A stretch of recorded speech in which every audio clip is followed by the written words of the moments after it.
ঘুম থেকে উঠিয়া দাঁত মাজতেছি, হঠাৎ করে দেখি আব্বা আমার সামনে ইয়া হারাইয়া কইতেছুন, বেটা আজকে তো আলি উড়া লাগবো, যদি আলি না উড়ো আজকে সারাদিন তাইলে তোমার গরো বাত নাই। এখন কি হল, ভাত খাওয়ানোর লাগি অন্তত আলি উড়া লাগবো। দর্শক আপনারা দেখতেছেন আমি আমার সাঙ্গু বাঙ্গু দল বল যা আছে সব কিছু লইয়া কিন্তু অলরেডি আলি উড়া যাইতেছি। যাওয়ার পথে দেখতেছি রাস্তার সাইডে একটা জিতা গুরু মালিকে ফালাইয়া থুইয়া দিছে।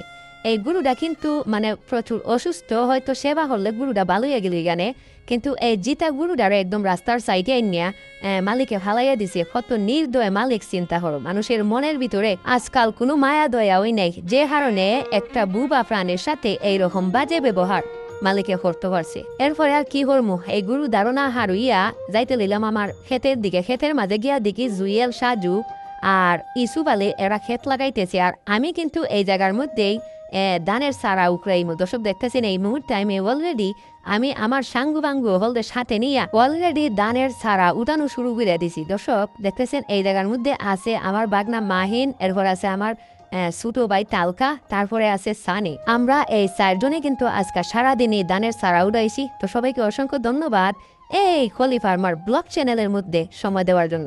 আসসালামু আলাইকুম।